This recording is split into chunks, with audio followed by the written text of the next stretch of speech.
Most of us often chase rather pumps than established memes. And a green candle is somehow spoiled for us until it's screenshot. We stare at charts, forgetting it changes nothing. We watch charts, but not ourselves. This is a disaster. For as a result of confusing dopamine hits with actual profit, we are destroying our net worth. We are so tied up in FOMO and charts that we've lost all conviction. Time to wake up. What is alpha? Obviously, nobody can say, because it isn't just drawing lines on charts. It isn't rotation meta, that's just an idea.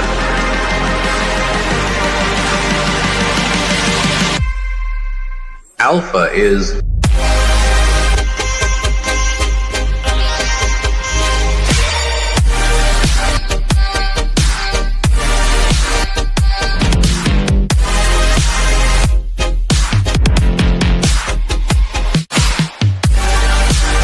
the Giga cycle cannot be explained in words. Ladies and gentlemen, welcome back to another edition, another episode of Giga Motion with my bro Chuck Crypto Manji. What's up? Take it, dude. What's up? Good How enough. you doing, Sean?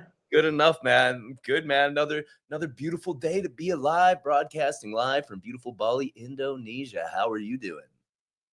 Good, dude. I had such a nasty hamstring injury over the weekend. Whew. Ooh, What did a you say good one. ham? Yeah. That was the first time I've had it like an audible, like didn't just feel it, like it was like, and it was, oh man, it was got some pretty nasty bruising. I think I'm out of the worst part. I don't really know yet though. It was too swollen to get an MRI. I'm supposed to call this ortho to set up an appointment and do all that fun stuff. What were you doing, lifting your purse? Yeah, it was so depressing because like all weekend I just play outside with the kids on my block, like my kids and like the neighbors. We just run around and probably out there for like 3 hours, and I start like racing these kids. I'm like at least 10 races in, and I'm like, all right, I'll do one more, and then I got to go inside and just sprinting, and it just pops, bro. Oh, They got you one race away from retirement. one race away, My man. last job. This is my final job, and then I'm always, bro, always. Isn't that always it how was like- injuries happen? Like you could have the craziest session at the gym, just working super, super hard, and then you're walking home in the parking lot or something and blow your ACL. Dude, and I was just so angry because it's like I'm always that guy that's like, dude, you better be in shape so you can play with your kids, run around with your kids. And it's like, here I am, you hypocrite, just blew your hamstring out. Did you at least Racing a win? 10-year-old. Did you at No, least? it was one of those ones where as soon as it popped, I just stopped, turned around, and walked back into my house. I was like, oh no, like, no. Like the kid like turns around, he's like, what happened? And I just walked back into my house. You didn't even finish No. the race, dude? Have you no No. honors there? Yeah, no honor in that one for sure. But yeah, aside from that, I'm good. I'm able to sit down. I couldn't even like sit down the first day or two. It was just like I couldn't even sit on. The hardest part has been taking a shit. That's been the absolute worst part of this injury. There's just no comfortable way to shit right now. But Find like a good modification. yeah, dude, I'm like sitting high on the right side because it's my left leg. But yeah, can't win them all, right? What about you? Any notable injuries? No notable. I was really sick last week, and I was down for the count. I don't get sick very much. I'm pretty in tune with my body. You know, I can kind of sense when it's coming and back things up. But I think I was hitting the sauna a little too hard. I was doing like 1 hour sauna sessions. Yeah, that'll do it. That'll suck all the fluids out of your body. I was just having great conversations. Yeah, I don't know if you ever have a great conversation in a sauna and you just keep dropping down like one thing lower and you're just on the ground. I really want to finish this conversation. Like crawling to the door. Like literally like an hour, bro. It's too much stress, too much physical. Saunas are great, it's good positive stress. My friend was telling me there's like these sauna championships where the winner always dies, like in Scandinavia. Like the most Nordic thing I've ever heard. Like that is not an American that even gets into that competition. 100%, man. Besides that, life's good, Obviously the market's not doing too hot, but this is this is what it does. Love this part. It's like my favorite part, honestly. You get to see who had borrowed conviction, Apparently a lot of people. Yeah, like my whole timeline. Yeah, but life's good, man. Like, you got to remind yourself. I did my gratitude practice this morning. It's easy to focus on the things that you're not happy about, but when you really rewire your brain, you realize just how many blessings there are. We take everything for granted. You might not even be here tomorrow, but you have no idea what's going to happen. So you gotta be grateful for what you got. And when you figure out how to be grateful for what you got, you realize you got more than you thought you had. Yeah, it just shows how powerful the mind is. That was one really interesting thing I took away from this research was like, we'll touch on it later. There was one like cool study that basically just showed how powerful the mind was. It didn't show any effects on psychedelics. It didn't show any effect. It just showed like just how powerful the placebo effect is, really. Science shows that over and over again in the research, just how powerful the placebo effect is. And really, all that's showing you is how powerful your mind is. Like you think you're getting something, and then you change you fix an illness just by thinking you have it. By thinking you got something. It's kind of crazy. Yeah, I'm really excited about this episode. We talked a little bit about psychedelic use with Hop last week, and that Great episode, man. Thank you. I listened back. Awesome. Hop's the man. That was an awesome episode. All Shill had to do was throw a wig on. It could have been me, man. Just plugged right in there. I think he's got you on the eyebrows, actually. He might, dude, which is crazy because these things, when I wake up sometimes, I got to push him up just to get the day going, Yeah, every time I see you, maybe he's born with it. Maybe it's Maybelline. I don't know. It's just funny because both of your co-hosts just have caterpillars for eyebrows, and then here you are, the browless one. The browless one. The real conspiracy is, where did his eyebrows go? No, I'm really, really excited about this episode. So today's episode, guys, is going to be psychedelics. And just to start, we're not here to glorify drugs or partying or anything like that, but we just want to break down the science for you guys, the potential risks of psychedelics, as well as the potential for healing and performance. So let's jump right into it, man. What do you got for me? I mean, I would say to even just talk about this, the real reason we know anything about this is MAPS, which stands for Multidisciplinary Association for Psychedelic Studies, which is Rick Doblin. He created this back in 1986. It really was an answer to when they criminalized psychedelics in the 70s. They were doing a ton of research on this in the 60s. No.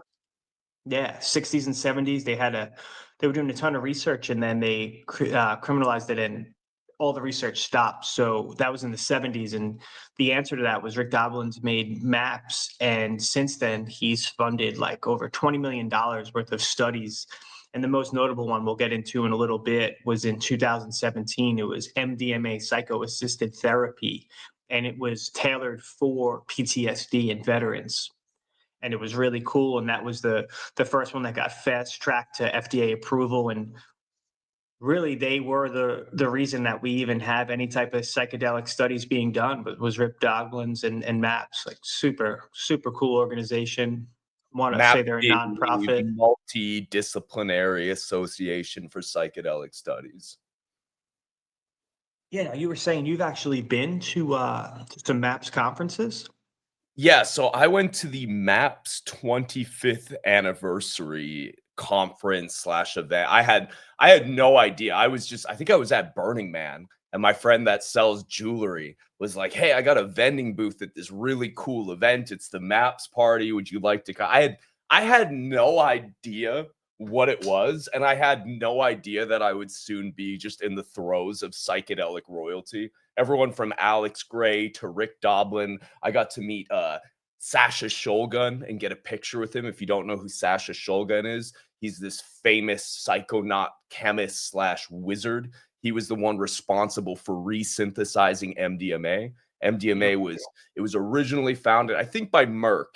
It was a German pharmaceutical company. They found it. They were trying to figure out a solution to migraine headaches, and they found this compound. They found out it didn't work for migraines, but later this researcher, Sasha Shulgin, he resynthesized it, and that would be kind of the starting of this guy's crazy, bro. He has two books called T-Call and P-Call, and he would literally just create these different research chemical analogs. It's tryptamine I have known and loved, tryptamines I have known and loved, and phenylalanines I have known and loved. And he would just change different molecules, and him and his wife would take them, and they had no idea if they were potent in the micrograms or milligrams. They would just take them, write down their research, create new ones. He created 2CB, 2CI, and just a ton of different chemicals that are still kind of known, used, and loved today. And those were some of the coolest parties I've ever been to in my entire life, still to this day.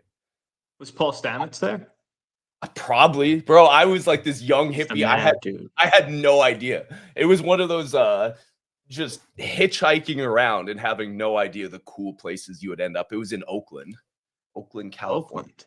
Yeah. Man, what a place to pick for that, huh? Well, Oakland is actually filled with really, really cool people. It's there's tons of artists warehouse in the Oakland Hills.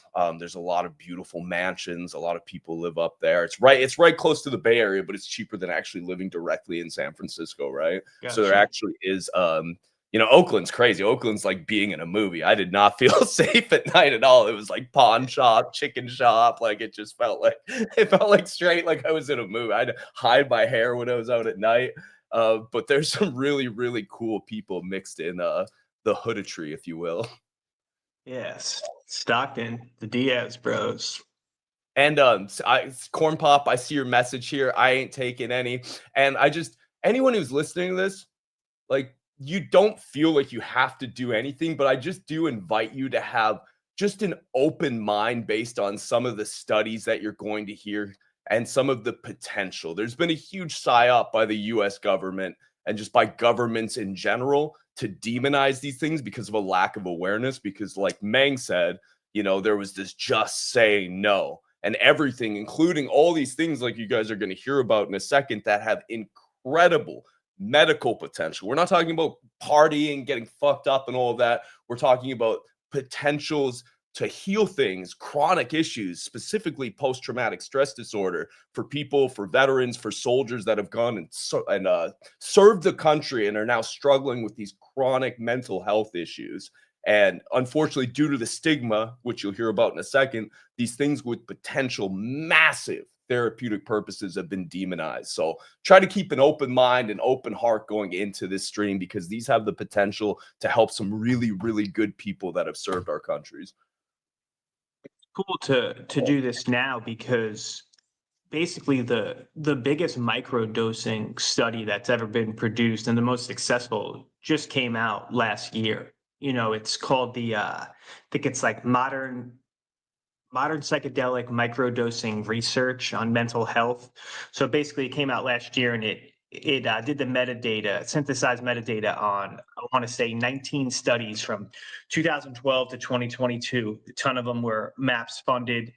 Basically, what it took away was that 70 to 80% of the participants had like enhanced mood, reduced depressive symptoms, better anger management, daily functionality.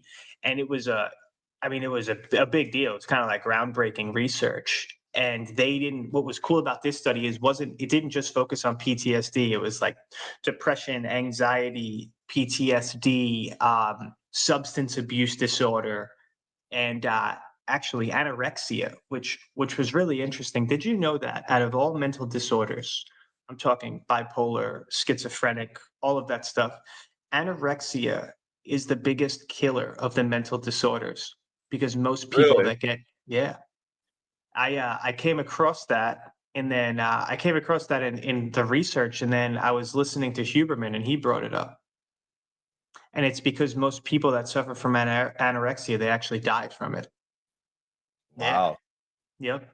I thought that was not like interesting in a good way. I was just kind of shocking, right? You wouldn't think that, and basically just because, like I said, your body, it's so damaging in the body that they end up passing away from it.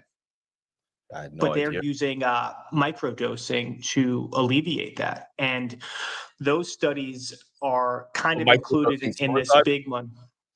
Yeah, psilocybin, and it's kind of it's so a lot of those studies are psilocybin and LSD, but they also have basically MDMA has kind of been focused on PTSD. So we could get into that study now because it's really interesting, and it's really the first study that put maps on the map. No pun intended there, but it was so MDMA psycho-assisted therapy was tailored for veterans, right? So veterans that had what was called like treatment resistance PTSD. So what that means is they had been on at least 3 different medications to stop their PTSD, and they were kind of helpless. They couldn't fix them. So they did this MDMA psycho-assisted therapy where they gave them a controlled dose of MDMA, which like for regular people, that's the chemical compound that's in ecstasy or Molly. But what they did is it's in conjunction with like structured psychotherapy sessions. And the idea there was that if you could change the way their mind is functioning, the therapy would work, right? Because obviously at that point, these soldiers have had tons of therapy and any type of therapy you could think of, right? Like the rapid eye movement one, they've done it all and none of it works. So what they did was during this study, they took scans of their brains before they gave them the MDMA and then after. And what they realized is, generally speaking, like when they were rested, when they took the scan, all of the brain activity was in the what is it? Starts with an A. Amygdala? Amygdala. That's it. Yeah, in the amygdala. And why that's a problem is like the amygdala actually controls emotions, right? So it controls like your fear and anxiety. Like that's where your fight or flight comes from. Anger and aggression, sadness, grief, empathy, like for social situations, and then also pleasure and reward. But it really focuses on like a lot of the fear and aggression. And what it does is it ties it to memories. And that's kind of how the amygdala works. So when they gave them the MDMA, what they realized in the brain scan was all of the brain activity left their amygdala and went to their prefrontal cortex. Now, why that matters is your prefrontal cortex, how do I explain this? It doesn't control emotion like your amygdala does. But what it does is it kind of delegates it out. It like analyzes it and delegates it out. Like, for example, like emotional regulation. So the prefrontal cortex will either suppress or amplify emotional responses from the amygdala, right? Like make it feel calm when it's acting up, or like has anxiety. It tempers anger, stuff like that. And it also does like decision making. So like rewards or punishments for something that you do. Uh, and then I would say the most important it does is like mood regulation, right? So it maintains like a stable balance, like a mood state that's stable, like feeling of contentment and resilience. So what they found was when they gave them the MDMA, the therapy, right, would work. Now they could talk because they weren't in such fear and anxiety anymore. So something that was rendered useless, right? Just like integrating therapy that did not work for these people was now starting to work. And the most fascinating part about it was it wasn't this thing that they had to do every week. They would do a session a week for 3 weeks. That's it. And they had profound results. Basically, what they came away with was the MDMA took them out of this fear state and it let the therapy work.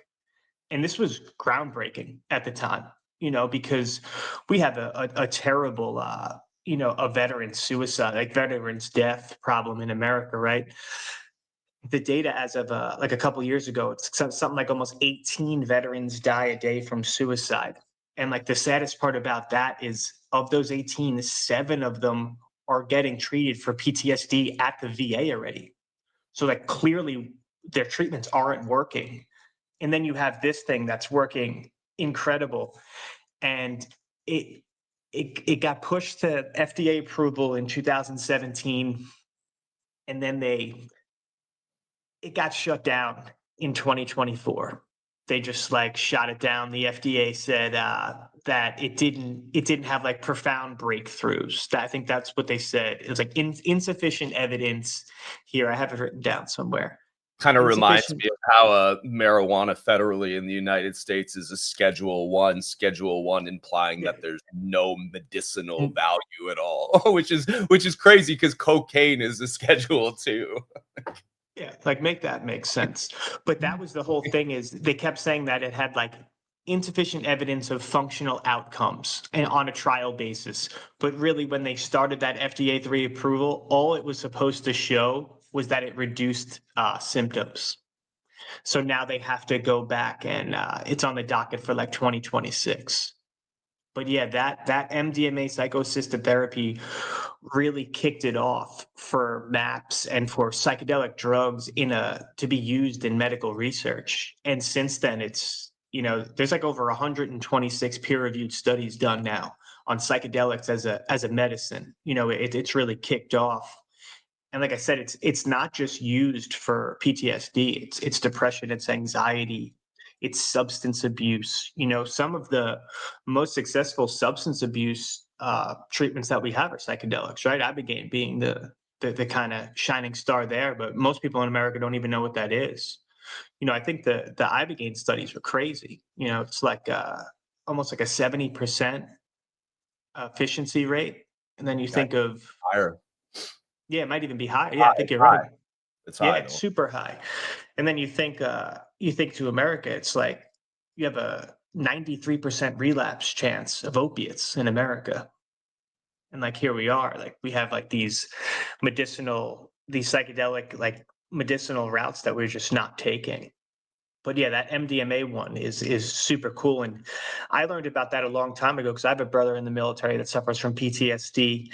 And I remember reading about this back in like 2018 and like really getting into it and trying to get him into some of these trials. And even just to try to get a military vet with proven medicine resistance PTSD into the trial was incredibly difficult back then. So hopefully this is something that they could keep moving forward. Yeah, and this couple things to touch on here. Interesting anecdote, actually, Bill W., to go back to its ability to treat addictions. Bill W., the founder of AA, way back in the day, he was actually using LSD in conjunction with AA to help his addiction. And he actually ended up getting kicked out of AA when he came back to AA and said, "Hey guys, I found this amazing thing. It makes cartoons talk to you." And they're like, "Oh, what's that?" He's like, acid. He literally got kicked out for something. So it kind of shows the danger of when you have things that are really trying to help people, but they get caught up in this dogmatic ideology. And I think also what you were saying, the reason that this stuff works, and that's what the science shows, is because trauma isn't the things that happen to you. It's how you respond to the things that happen to you. So when you're able to take something like this and it puts you into a different state, you're able to reform the memory and the association with the traumatic event, and you're able to actually change that in the structure of your brain. And you can do that because these psychedelics put you in an enhanced state of neuroplasticity. That's it. So they call that neuroplasticity. And basically what that means is if you think about the way your brain works, you kind of set these things up in your brain for good and bad, right? Like there's a lot of things like I have to wake up, I have to go to work. There's things you could do on autopilot, right? Like making your coffee, driving to work. But then there's also the downside to that is that your thoughts kind of become automatic. And the best way I had it explained when I was reading was, think about it like it's just a forest, and your first thought is you cut like a little dirt road, then it gets a little bigger, and then you get a road, and then you get a highway, and basically all your thoughts start to get funneled down this same thought pattern over and over again. And that's why addicts have such a hard time breaking addiction, is because their brain is so conditioned to think these same thoughts over and over again. And what they found is psychedelic drugs put your brain into this state of neuroplasticity where it rewires it, it flattens all those roads out, and that they believe that's what makes psychedelics so effective at treating addiction and depression. It just changes the way your brain, you kind of get like a reset of the way your thought patterns work. Yeah, and it does that in a three-prong approach, right? Like obviously, it increases the neuroplasticity, say, is due to increased brain-derived neurotrophic factor. Yep. It also does, like you said earlier, has a default mode network disruption. That's kind of the ego dissolution people get. And then there's a lot of different neurochemicals that get activated with MDMA, most prominently the serotonin 2A receptor activation. Yeah, you come across that serotonin 2A a ton when you're doing research on this, and then they talk about track two, which is like the other part of that, and how this basically statins do SSRIs, I mean, do a terrible job at fixing that in terms of neuroplasticity. They don't change the way you think at all. And there's a lot of data to prove that it actually makes it worse, because it just numbs the way you feel, right? So you might not feel as bad, but you'll never feel as good either. And that's where psychedelics do such a better job, is they reset that so you could actually feel things again.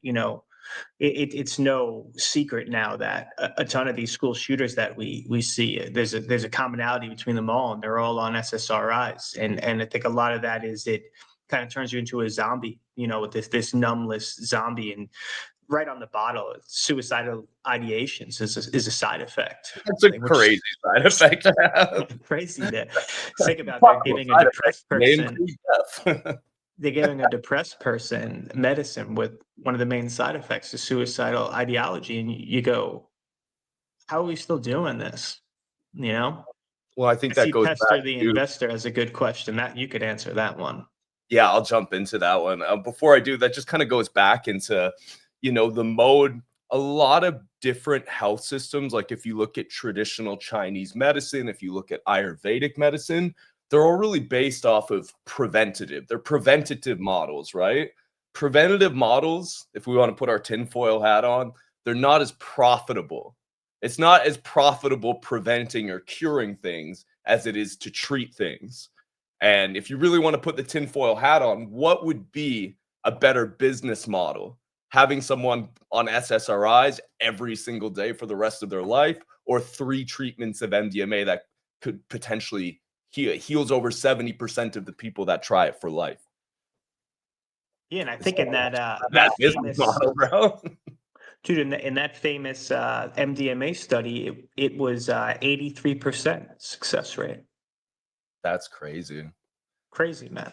Man, no, So it's crazy. go to the comments for a second. What's up, Corn Pop? What's up, John? Phantom, you the man. Giga Mike. What's good, Nick? Blue, get out of here. Do not No, distract Shine. I love Blue's comments, bro. Thank you. We are handsome. I appreciate that. Pester, what's your views on toad venom? Okay, so there's a couple different ways we could approach this. So if you're referring to 5-MeO-DMT being the world's most powerful psychedelic, it's less of a venom, more of a powerful psychedelic. There's also another one called Combo. Now, Combo is a frog venom. They use it particularly before different ceremonies, ayahuasca ceremonies in general. It's a detoxifying agent. They actually take a stick, like an incense stick. They burn you. I don't know if you can see. I have some marks here. You probably can't see them on the camera. They burn holes in your skin, and then they put this combo, this frog, this toad venom in your skin, and you have the craziest allergic reaction of your life. Like, it's supposed to be a detoxifier and get all the toxin. It feels like you're dying.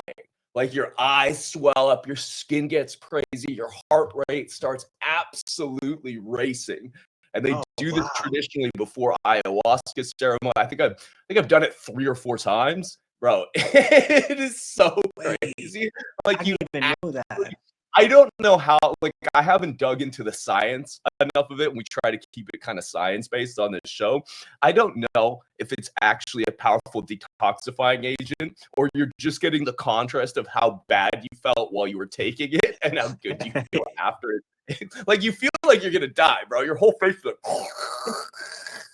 like, it's one of the most gnarly experiences you'll ever have, and of course, I wanted to do it again after. So is that what makes you? That's not what's making you throw up when you take ayahuasca, right? That's the Well, ayahuasca that does that's that, or ayahuasca, yeah, there's a lot okay, of different alkaloids in it that are very upsetting for the stomach.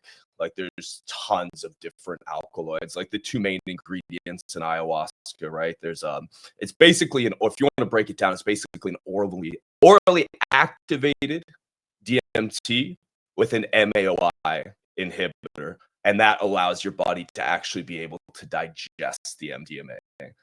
Or sorry, the ayahuasca. Grow up like gotcha. crazy on ayahuasca. Another thing that was interesting about the research, especially when it comes to microdosing, in terms of the data,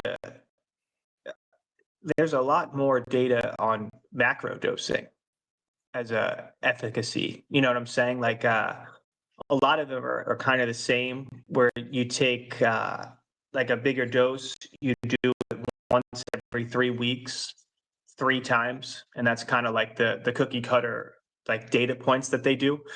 And those are the ones that have kind of the most profound results in that sense. But they've been doing so much more testing on microdosing now over the last 3 years, really since COVID, which I thought was interesting. That's when a lot of these trials started, because I think that's when you saw this huge uptick in depression and anxiety, which kind of makes Epidemic. sense, right?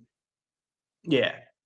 And it kind of makes sense, right? You shut down everyone out of society. We're tribal people, communal people. You kind of just throw them in their cage. Especially that someone like me that was living in New York City, literally might as well have been a cage. You had like this huge spike in depression and anxiety, and that's when they really started doing a ton of these trials on microdosing for depression and anxiety. So in that sense, like science is super slow, right? So we'll get a lot of this data stuff like over the next few years. Like I was saying, that one that just came out last year was huge though, because that was compiling basically the previous 12 years of research on microdosing. And even that had profound success. Oh, that was a cool one that I mentioned in the beginning. So they did this Swedish study. It was about 5 years ago, and it was one of the first ones on microdosing. It was psilocybin. That's another thing that's really hard about microdosing, right? Like what a subjective term. So basically, what it means is subperceptional. So you're not like visually messed up. Like you could still operate a vehicle and stuff. It's a dose that's like right below a threshold, but that's very hard to pinpoint, right? Because each person's going to be different, even in the mushroom itself. Like you can't just pick up 1 gram of psilocybin, like a magic mushroom, and say this has 1 microgram. That's kind of Yeah, how and they. so psilocybin, for people that don't know, being the active ingredient within psychedelic mushrooms. Yeah, so like when you're reading these studies, it'll say like 1 microgram, 25 micrograms. So that's just psilocybin, right? That's not the whole mushroom. You know what I'm saying? So basically the rough estimate is 1 gram has 1 microgram of psilocybin in it. Like 1 gram of the actual full mushroom, like in mass, has roughly 1 microgram of psilocybin. So that part makes it hard too. But there was this study, right? They were trying Mm, to Probably treat a depression with it. milligram or microgram? Microgram. I want Or to say microgram. Oh no, that was probably LSD. You're right, milligram. Yeah, I'm thinking of LSD. LSD's in micrograms. Also, had no idea how much research has been done on LSD. Probably the most out of any psychedelic. Like incredible, like so much data on LSD. But what they found was the end result was there really wasn't any data to prove that microdosing would help with depression. But what they did find was the people that thought they were getting psilocybin had a 70% higher like efficacy. They felt better than the people that took the placebo that actually got the placebo. So they were really trying to control it in different ways. So they gave a placebo, they gave psilocybin, and then they gave a group that they said they were giving psilocybin to, but they didn't. And that group had the best return. And that just speaks to the mind, right? Like, how crazy is that? That the ones that thought they were getting psilocybin actually had the best return of anyone compared to just the placebo and the ones that were getting psilocybin. That's It kind crazy. of, right. And it kind of just goes to how strong your mind is, right? Like, this really is so much of our illnesses are mental, and almost it comes down to like hope, right? Like if you believe you could get better, if you believe you're getting something that'll make you better, you will actually get better. And it just shows like the power of the mind, man. Yeah, the power of intention there. They talk a lot with psychedelic experiences of not only set and setting, but having that proper intention. And like that study showed, even just having that intention and believing that getting better is possible can be, the medicine within itself.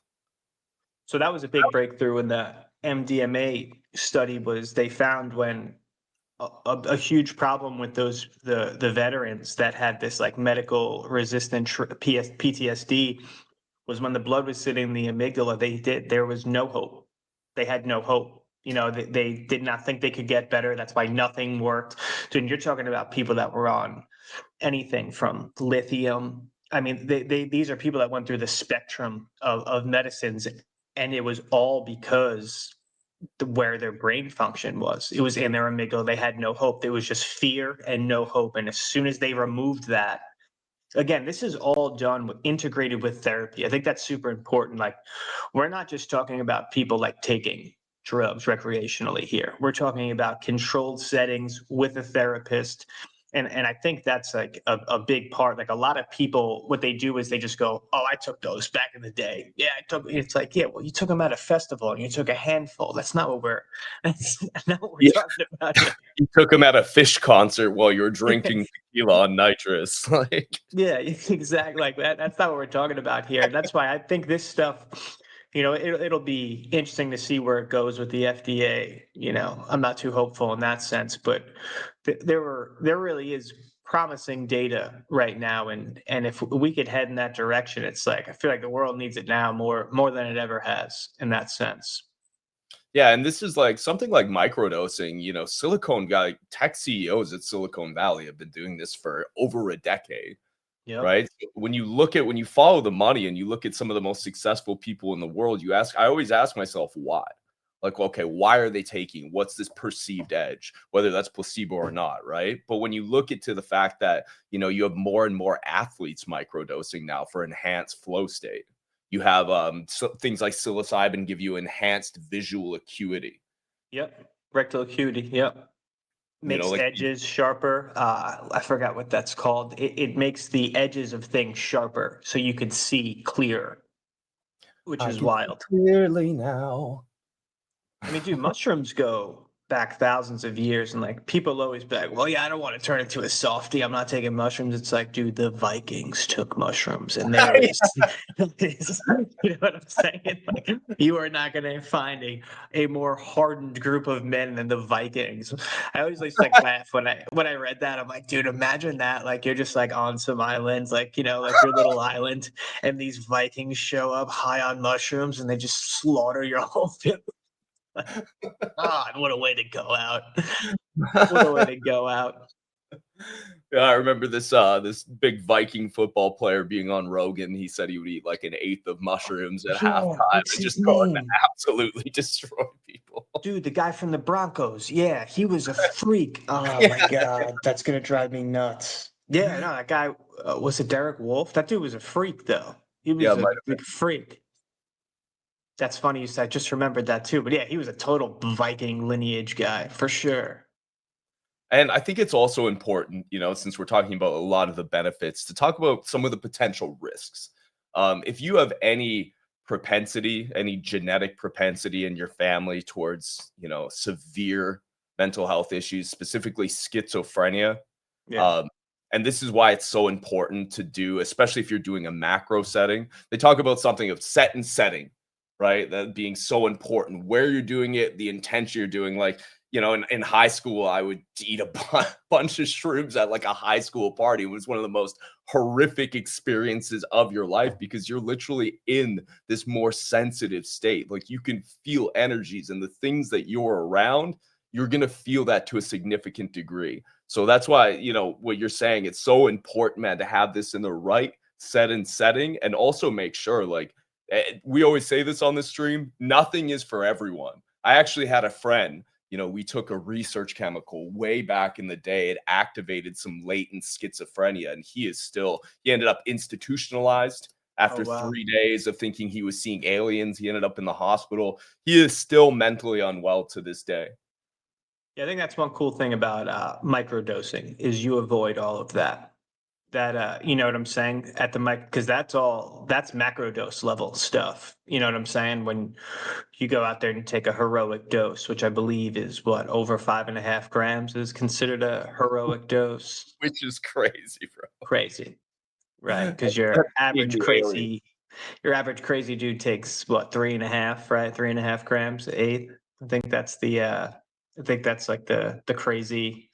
But yeah, I want to say heroic dose is 5 grams, but all of that gets avoided at the microdose level, which is why they're able to do so much data testing with humans at the microdose level, because you're talking 1 milligram to 5 milligrams. Again, sub-perceptual, right? You're not actually getting messed up like that. People always think like, well, I'm not trying to see stars. It's like, no. That's not what this is. That's not you're sub-perceptual. You're not seeing the gnome, so to speak.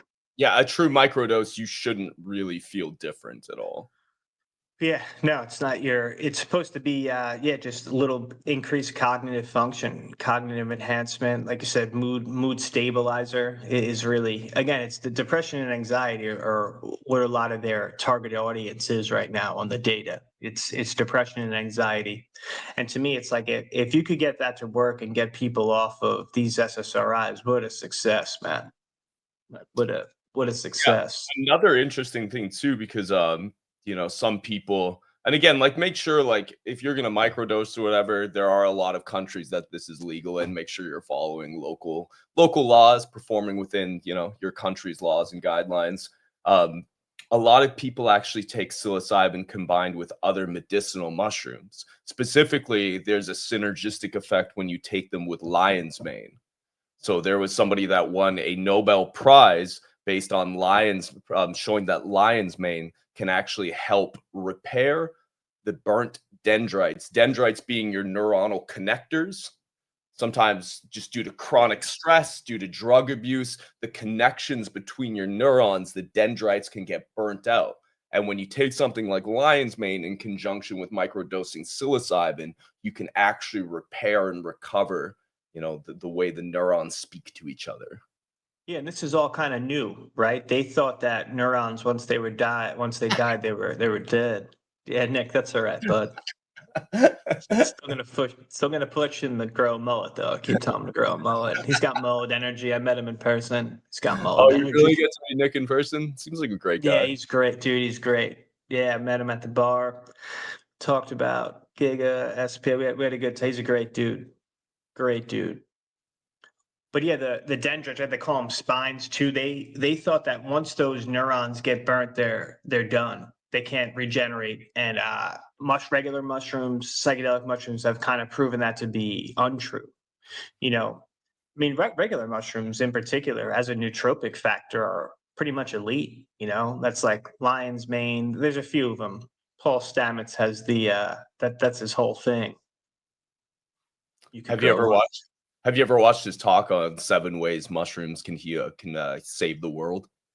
Yeah, dude, I love his stuff. I learned so much about mushrooms, like not even the psychedelic ones from him, just basically how they are the internet for the trees, right? Like mycelium is like, you go stick your hand in the dirt, 70%, I think 60% of it's mycelium. And it's basically how these trees talk to each other. That's why, And like in exchange Africa, nutrients. It's like a trade network. Like Yeah, they're plants like, can literally communicate through the mycelium and exchange different nutrients.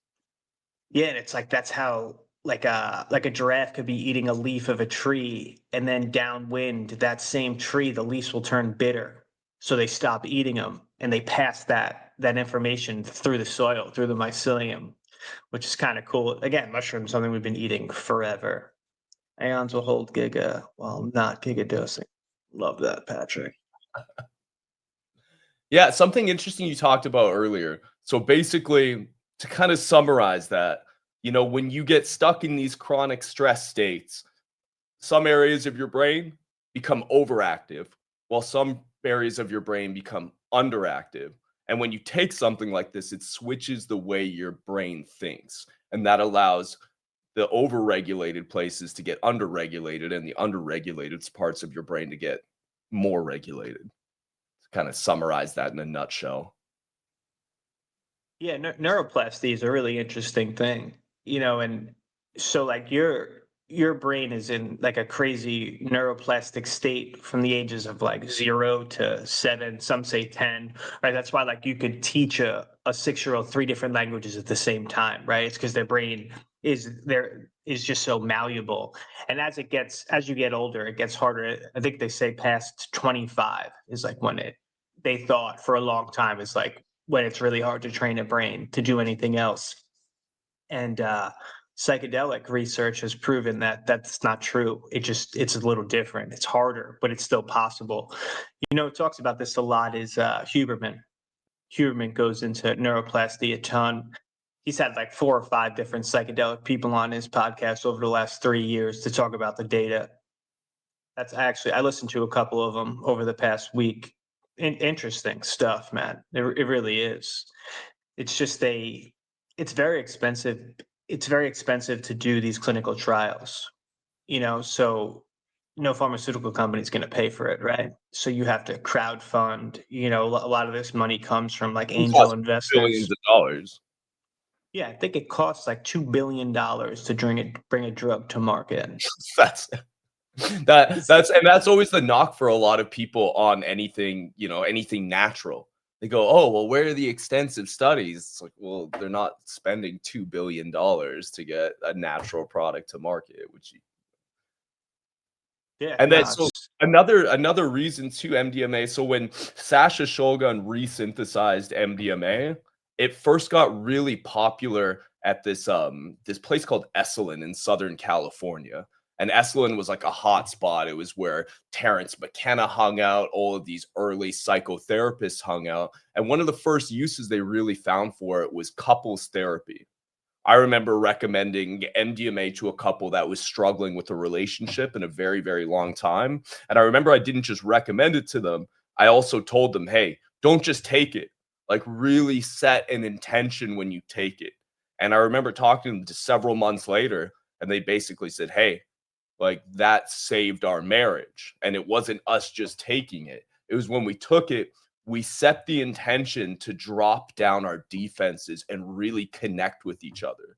And because they were able to set that intention and this was able to open their brains up to each other, they said it saved their marriage. It was one of the most touching messages I've ever received. Yeah, that's wild.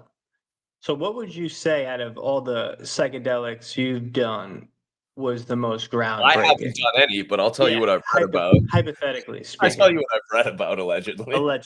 Allegedly. I think I mean they all have incredible effects. It depends what you're going for. I think iboga was the most powerful. There's actually because it's legal in Canada, so I actually had the pleasure of going to an ibogaine center in Canada. I was struggling with a lot of the things you were talking about before, depressive episodes, addiction, and iboga is just it's a miracle drug for addiction. Not just addiction, but trauma, right? Because where does addiction actually come from? Trauma like it's people that have drug problems, it's not really about the drug. The drug is just a coping mechanism for the pain that they haven't resolved deep down. So it's not like why the drug or why the addiction, it's why the pain, why the trauma. And ibogaine is It's insane, bro. Like somebody could Doesn't be feel good, right? Anything I've read about it, like it's not like a pleasant experience by any means. It's like it's like harrowing, right? it's long, bro. It's 10 to like 12 hours, right? no, no. Like much like you take it on the at the ceremony I did, you take it on the Friday night and it goes all through the night, all through the next day. And then you're not able to sleep until late in the wee hours of the next night. Like it is Oh wow. 36-hour plus. And it is not psychedelic in any way. Like, yeah, I think I saw a little bit of tracers on these candles, and that was about it. It's not like something like ayahuasca where you're dancing like through the jungle and you see like jaguars telling you to find your Yeah. soulmate, Shiny. Like it's not like that at all. It's just this very long introspective journey where you start filtering through all these different memories that have happened in your life. And you would think like they'd be significant, like, oh, like my uncle, like whatever, right? It's nothing like that. You just start to think and remember all these tiny little memories. It's almost like your brain sorting through the index of memory. And you start remembering, oh, this person talked to me at this point in like grade 3 or whatever it was, like seemingly very insignificant things. But at the end of this, due to it resets your dopamine. You made a great analogy earlier, right? Of somebody walking through the forest and creating a path, and the more they walk through, the more it strengthens that path of habit. By the end of iboga, it's like the forest is completely overgrown. And people can be having severe heroin withdrawals. It resets the receptors in your brain back to a post drug state. One of the hardest parts with people, whether they're struggling from depression, addiction, whatever it is, it takes, especially if you're taking SSRIs and stuff, it takes a long time for the normal feeling of being good to come back. Like if you're taking glow, caffeine, whatever it is, right? You're just pressing your dopamine buttons, pressing your dopamine buttons, pressing your. So even if you go off that stuff cold turkey, it's going to take so long for just the normal things in life to feel good again. Iboga not only resets those pathways, but it allows those small rewards to feel amazing again. And that's why it has such a high success rate. You only believe it is. I don't know what that means. It But doesn't man, matter. yeah, It doesn't sure. Oh yeah, does anyone else have any questions? Psychedelics is like a weird topic, still like so taboo in that It sense. triggers even if you just present all of the studies to Oh people, God, he there's called me a moron. Jeez. psychedelics prove that reality is fake, you moron. Right, man. Guy God. this guy could use some map studies for sure, bro. My uncle what? I was about to make a really bad joke, Patrick, and I just pivoted. Like, Quick pivot. That was a good one. yeah, I was about to say something fucked up for comedic purposes, and I caught myself halfway through and went Yeah, but over. psychedelics is a funny one because it's Touchy still, subject, man. yeah, man, very touchy. Very touchy. That's why it was cool to hear Hop talk about it. I like that. I think that's cool, man. That was a great episode, dude. That was a real good one. And again, it's like it's one thing when you hear like from like a hippie like me kind of talk about my experiences at Burning Man. It's a whole other thing when you hear from a veteran who never thought they would take any of this, who thought the same way as some of the people in the audience, right? Thinking like, oh, that's bullshit mumbo jumbo. But then they're faced with this choice of, hey, if I don't try something else, I literally might kill myself. Okay, it's time to put my preconceived notions to the side because now it's about survival. And when you hear the stories from people like that, for me, like that's incredibly hard to ignore. I'm results oriented, right? Look into the science, put aside my feelings. Facts don't care about your feelings. And the facts are this stuff works really, really well for people that may have thought it never would. Yeah, the cool part to me was those are people that were pretty much like medically deemed unhelpable. I don't even know if that's a word, but you know what I'm saying? Like that those are people that are pretty much getting written off and saved their life. And again, it was 3 sessions. That's the study. It's not every week. It's for the rest of their life. You know, it's not some perpetual client. perpetual customer. It was 3 times, and that was it. But yeah, does anyone else have any questions? And it's not like this is anything new, right? Yeah. There's a renaissance now in our culture, and thankfully science has been able to back up what indigenous cultures have known for years. Because indigenous cultures for thousands of years, they used ayahuasca in the Amazon, they used peyote in Native American rituals, they used psilocybin mushrooms in Mesoamerican rituals for literally thousands of years. And now the science is being able to catch up to explain why this ancient knowledge actually works. Yeah, which is cool, man. Yeah, We're and very maybe they're not for you. Like that's fine, right? But maybe you have a family member or something that's really struggling with something that you really care about, and maybe this is something that you can send to them just to look into because who if it can save a life, who cares and what you again, think? you're going to we're going to a clinic. You know what I'm saying? Like, I'm not talking about like you tell them to go take mushrooms in their basement. That's what none of these studies are that. These are controlled settings. There's doctors, there's a therapist, it's a combination, right? It's integration. That's the thing. Things work best when they're integrated together, right?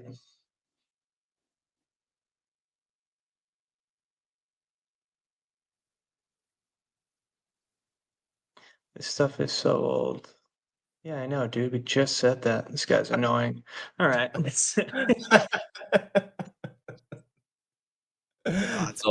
It's all good, bro. It's his moment.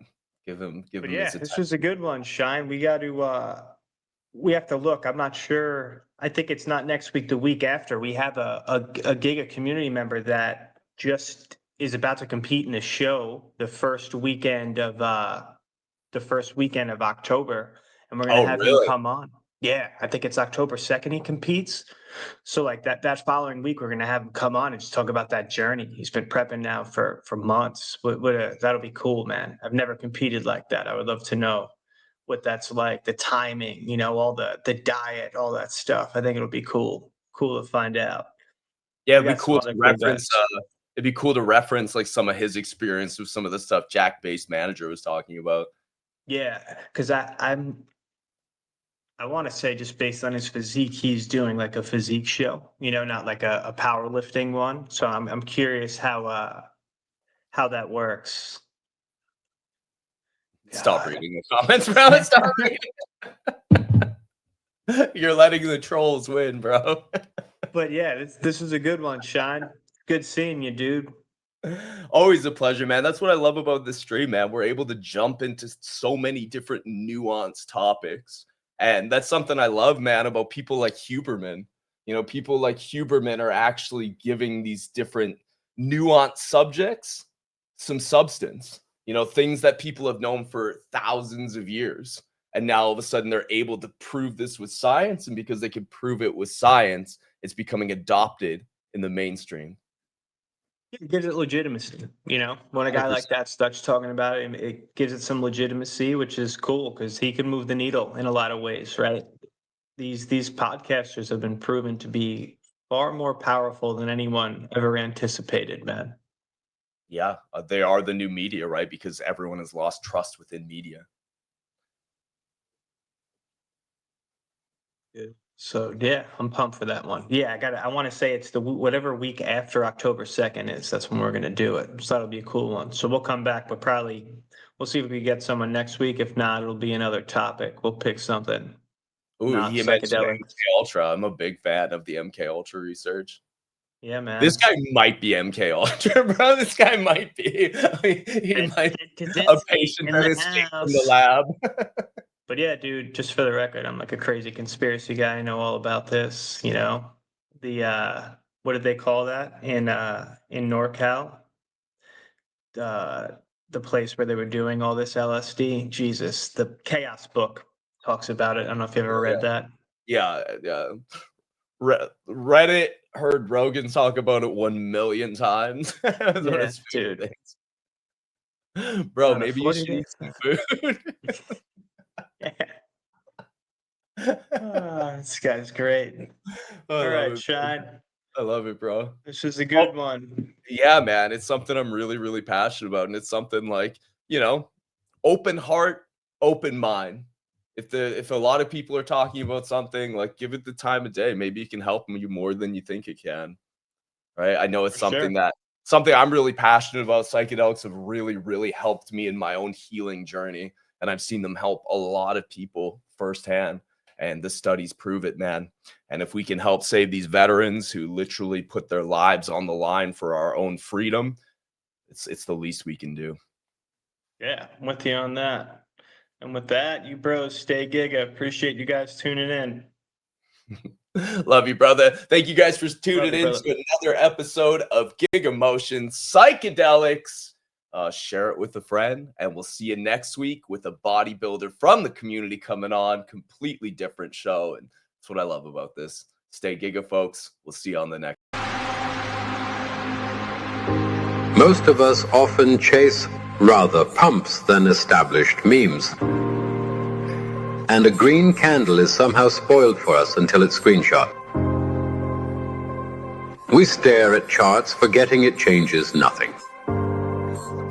We watch charts, but not ourselves. This is a disaster. For as a result of confusing dopamine hits with actual profit, we are destroying our net worth. We are so tied up in FOMO and charts that we've lost all conviction. Time to wake up. What is alpha? Obviously, nobody can say, because it isn't just drawing lines on charts. It isn't rotation meta, that's just an idea.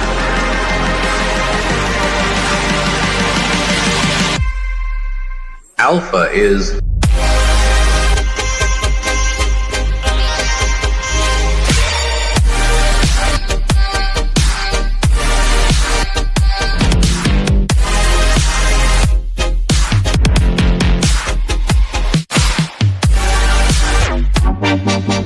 the Giga cycle cannot be explained in words.